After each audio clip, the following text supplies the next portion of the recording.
చూస్తున్నాం. రేపు జరగనున్నటువంటి చంద్రబాబు నాయుడు ప్రమాణ స్వీకార కార్యక్రమానికి పలువురు సినీ స్టార్స్ హాజరు కానున్నారు.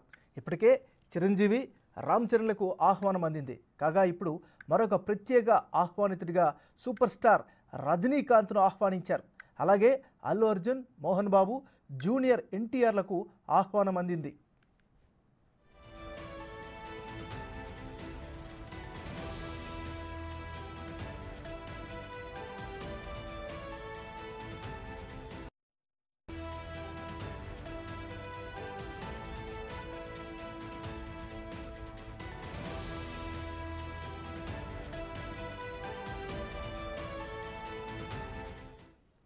బులెటిన్లో మనం బ్రేకింగ్ న్యూస్ చూస్తున్నాం.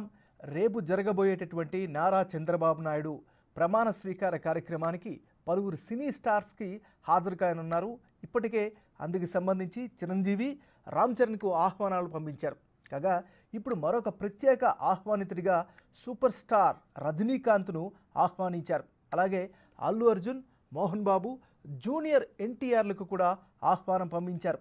ముఖ్యంగా ఈ వార్తలో ఆసక్తికరమైనటువంటి అంశం ఏంటంటే చంద్రబాబు నాయుడు ప్రమాణ స్వీకార కార్యక్రమానికి చిరంజీవిని ఆహ్వానించడం, రామ్ చరణ్లకు ఆహ్వానించడం ఇదంతా కూడా రెగ్యులర్గా భావించవచ్చు. కానీ ప్రత్యేక ఆహ్వానితుడిగా సూపర్ స్టార్ రజనీకాంత్ కూడా ఆహ్వానించారు. అలాగే అల్లు అర్జున్, తెలుగుదేశం పార్టీకి సంబంధించినటువంటి శ్రేణులు కావచ్చు, సోషల్ మీడియాలో ఈ మధ్యన అల్లు అర్జున్కి బాగా ట్రోల్ చేశారు. దానికి గల కారణాలు అందరికీ తెలిసిందే.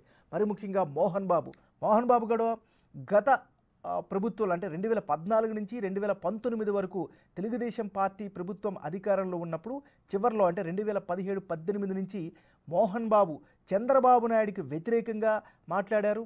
వ్యతిరేకంగా ఆయన యొక్క వీడియోలు రిలీజ్ చేశారు.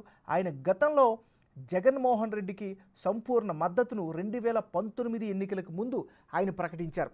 సో ఆయనకు కూడా ఈసారి ఆహ్వానం పంపించారు చంద్రబాబు నాయుడు. మరోవైపు జూనియర్ ఎన్టీఆర్ నందమూరి తారక రామారావు వారసుడిగా, జూనియర్ ఎన్టీఆర్గా అశేషమైనటువంటి ప్రేక్షకుల్ని, అభిమానుల్ని సంపాదించుకున్నటువంటి ఒక mass powerful hero junior NTR. అయితే రాజకీయాల పరంగా తెలుగుదేశం పార్టీకి చాలా కాలంగా అంటి ముట్టనట్లు వ్యవహరిస్తున్నారు.